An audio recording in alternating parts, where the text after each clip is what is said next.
Hello and welcome to another episode of Scott Reads Comics.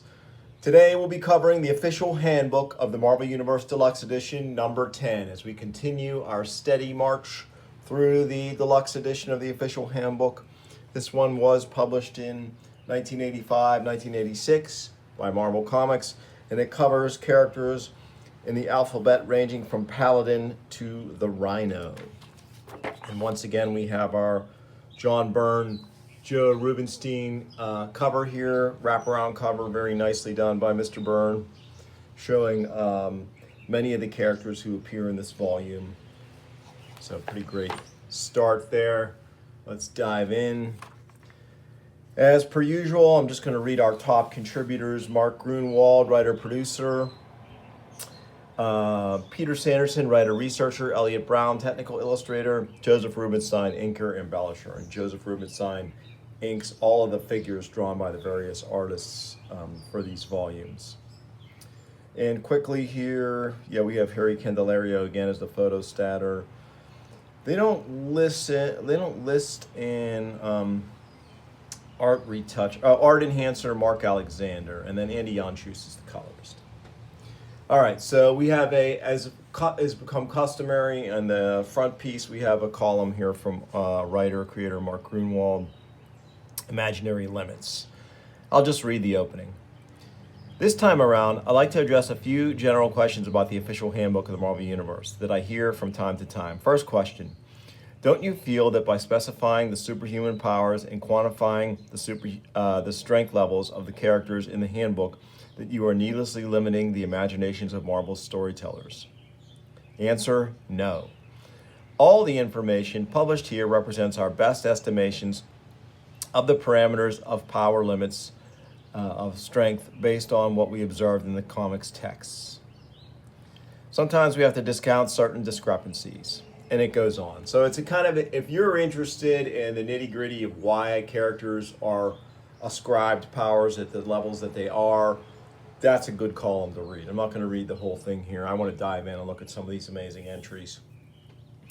So we start off with one of my favorite second-tier Marvel characters, Paladin. Just really cool and mysterious character.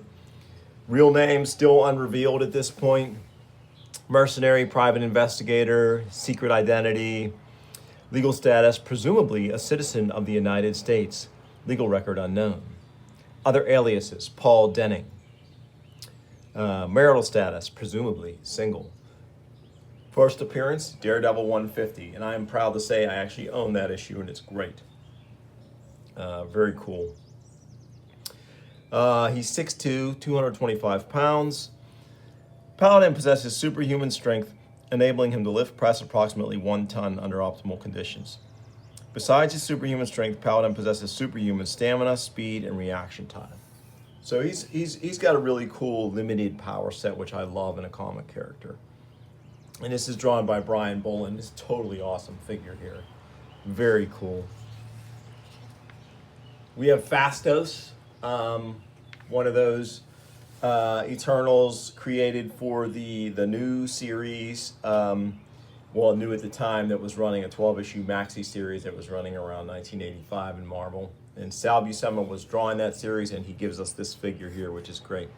Phastos, I think the last episode I did on Official Handbook, I talked about how I would make up teams as a kid, and I'd like to pluck obscure secondary, tertiary characters and put them on the teams, because all the major characters, they were all being serviced very well. Phastos was one of those characters. If I needed a powerhouse on my team, Phastos was it. He was very cool. He could fly, shoot power blasts. He had that cool hammer. He could lift press 15 tons. And as an Eternal, as I've said before, he's a Swiss Army knife type superhero. He would be the powerhouse on any team you create, really. Phoenix from John Romita Jr. This is the Rachel Phoenix, and then we get coverage of the Jean Grey Phoenix too. So this is covering Phoenix as an entity, not necessarily the individual people that the Phoenix forces possess. And it gets quite a lengthy background with plenty of cool panels. This is all Romita Jr. Dan Green here. And we do have a lot of Byrne. This page is all Byrne. Very cool, Byrne Austin. Love this Plant Man, very cool. Samuel Smithers, the Plant Man. That's a great John Buscema, looks like there, panel. And I like the old classic costume too. Who draws this Plant Man? Stan Walk. Stan Walk's one of those artists who I don't know a lot about. I did encounter his work. I want to say he might have done some work for DC, more so than Marvel, but in the comments, if you know anything about Stan Walk and the stuff he did, let me know. Great, I love some of these action panels though. That's also very cool. That might be a Sal Buscema panel from Defenders. So Pluto, very cool, Olympian god. We get lots of great action panels from the history of Marvel there. Pluto is one of the strongest of the Olympian gods and can lift press 70 tons. Among the Olympian gods, his level of strength is matched only by those of Neptune and Ares and exceeded only by those of Zeus and Hercules. So a very specific stratification of the strength levels of the Olympian gods here. Polaris, that's a really lovely drawing of Polaris. That's Mark Silvestri, that's cool. I wonder if by this time he was drawing X-Men or he was close to getting ready to work on the title. This is all Cockrum here, really cool. Love the Possessor, Kamo Tharn. He has made several appearances in my Villain Mission Force tabletop RPG games as a villain that the Villain Mission Force would fight. Very powerful, cool character. Let's take a look at his strength.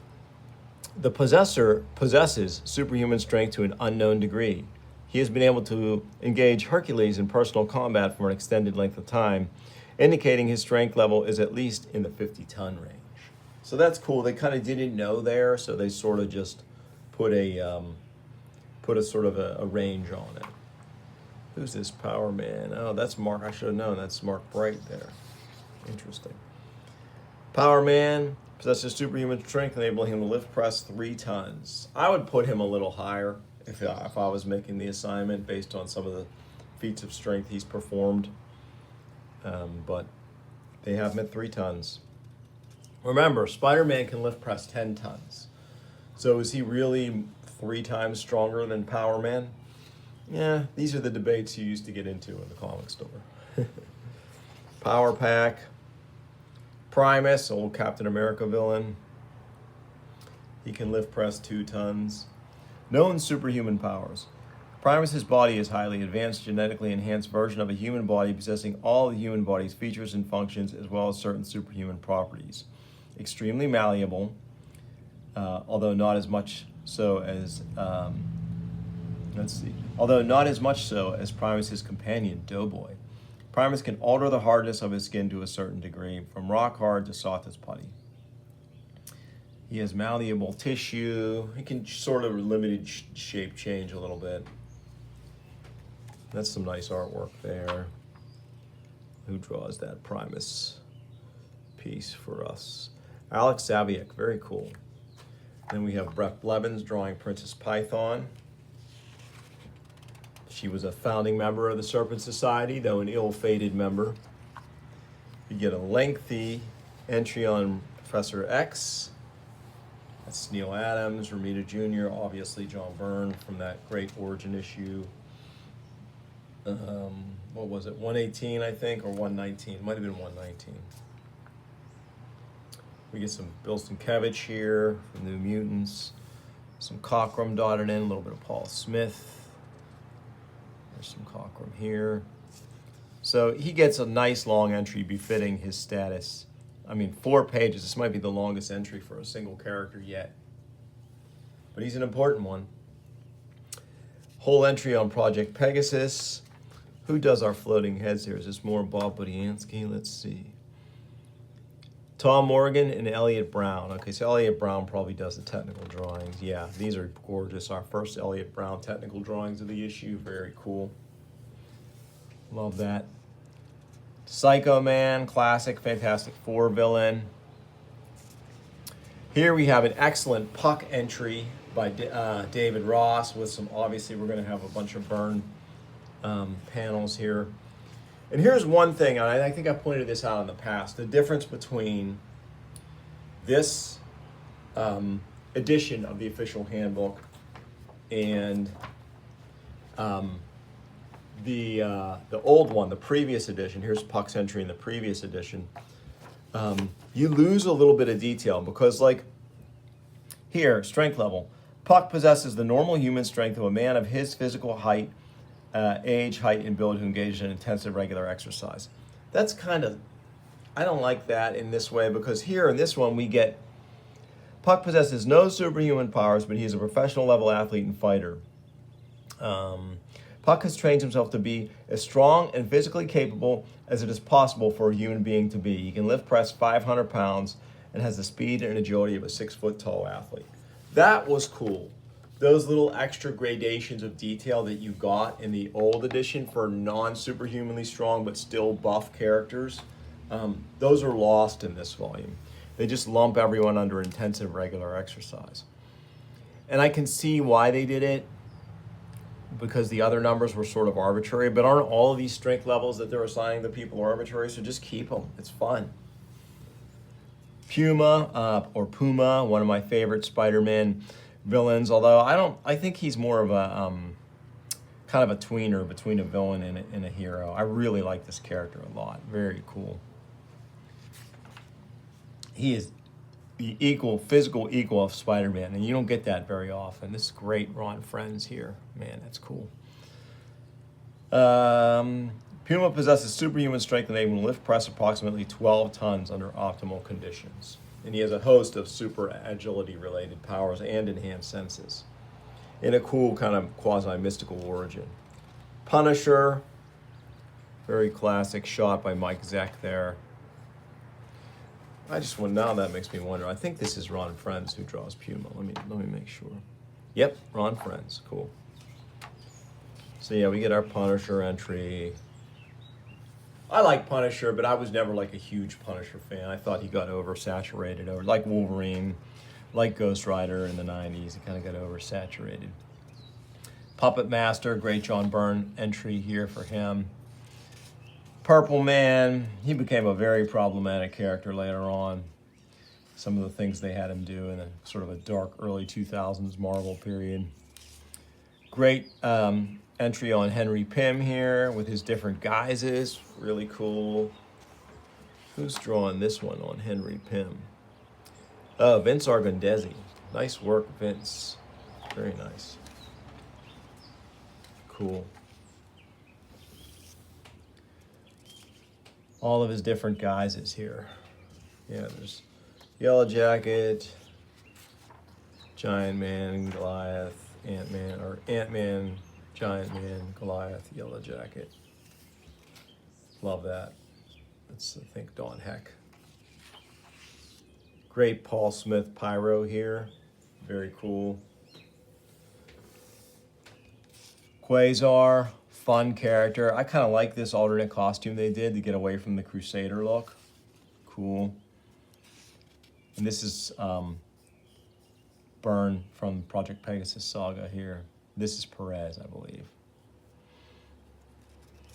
Nice side view and front view of the quantum bands. Quasimodo. Cool Hulk villain. Who draws him?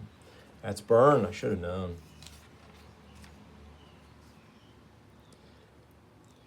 In his customary mobile android form, Quasimodo can lift press approximately 20 tons. So he's a pretty heavy hitter here. He's 6 feet, 1,350 pounds. So good luck moving that guy anywhere. Quicksilver. Awesome Byrne entry here on Quicksilver. This is when they started giving speedsters super strength. So they're saying he can lift press 1,000 pounds. And he can leg press approximately 1 ton under optimal conditions. I don't know, I wasn't too big of a fan of that, but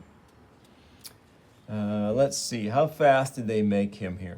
Quicksilver has been timed at speeds of up to 175 miles per hour. So he is no Flash, but this is, the Marvel characters were were always sort of, when in comparison to DC, weaker, more quote unquote real in terms of their capabilities.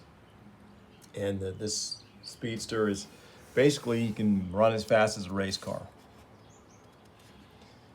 Radioactive Man, Dr. Chen Liu, that's beautiful artwork right there. He can lift press 2 tons. 6'8", 310, so he is a big guy. First appearance, Journey into Mystery 93, so he started as a Thor villain. Dr. Chen Liu, occupation, former nuclear physicist, now professional criminal. I wonder if this is Al Milgrom here, because he was drawing him in Avengers not long before this. Let me check. Yep, Al Milgrom. And we have a great Rama Tut from John Byrne. That's a Byrne figure all the way. Really cool. One of those time-traveling characters. Confuses the heck out of you. I think we get a Paul Neary Rattler here. Rattler possesses superhuman strength and can lift press approximately 1,000 pounds. The Rattler's superhuman abilities derive from his bionic tail. The tail, which can be controlled cybernetically by the Rattler's brain, is 7 feet long and weighs 55 pounds. The Rattler can use it simply as a fifth limb, enabling him to grasp objects whose diameters are between 8 and 18 inches. Let's see. He can hang from his tail and support his weight at up to 300 extra pounds. Wow. And then it goes on to describe his vibratory rattler that he has in there. Real name, Gustav Kruger. Occupation, professional criminal. Identity, secret. Legal status, former citizen of East Germany. Current citizenship and criminal record, unknown. Place of birth, Breslau, East Germany. Marital status, single. First appearance, Captain America 310. He was another of those founding members of the Serpent Society. This is John Byrne all the way. We have the Red Ghost, very cool. And I think we get, I don't know if we get the Red Ghost Super Apes here or not. I guess they don't. Very great figure work there. That's a cool costume. Red Guardian, Dr. Tanya Belinsky's, very cool character. First appearance, Defenders 35, origin, Defenders 56, 55, I should say. She was just sort of a glorified athlete, and then she gets transformed. After her transformation, the second Red Guardians could psionically generate nuclear energy and utilize it for flight by projecting energy bolts and for other unspecified uses. She could not prevent herself from continually generating nuclear radiation at a low level, however. So she could give people cancer pretty easily, which is not good. Great Red Ronin here. Oh, it's so nice. I gotta check and see who draws that. Very cool. Michael Chen, nice work. And this Red Guardian that's all Joe Rubenstein, so pencils and inks. Good job, Joe. Very cool.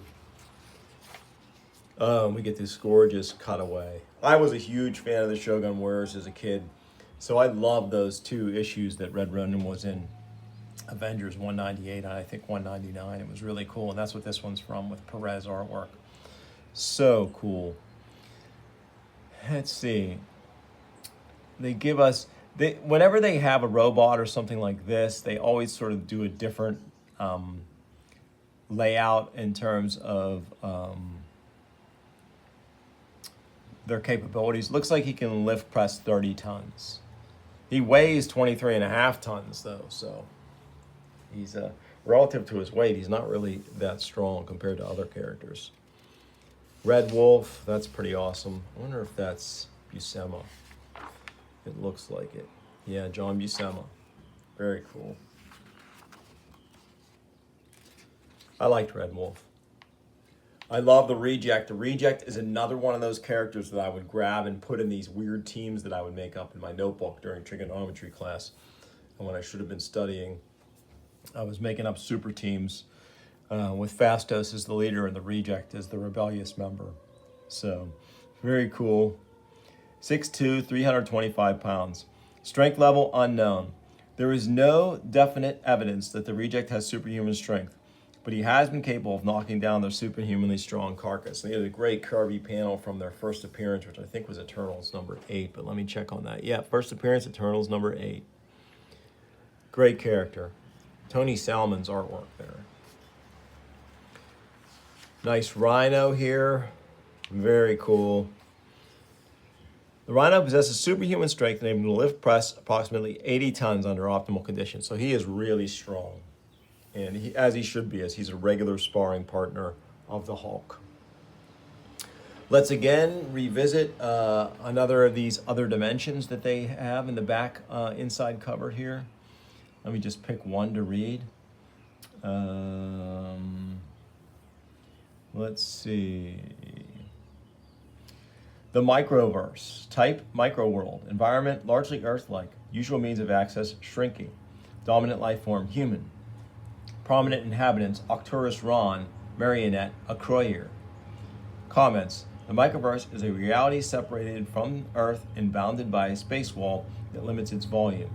It was populated to a large extent by the descendants of men and women who, led by a man named Wayfinder, came originally from one of Earth's alternate futures. I never knew that. First appearance, Micronauts number 1. So very cool. That's been just a quick, fun read through of the official handbook of the Marvel Universe. Deluxe edition number 10. I hope you liked it. If you did, please like and subscribe, comment below. Let me know what you think of some of these characters and the series overall. And tell your friends about my show. And I'll bring you more soon on Scott Reads Comics. Thanks for watching.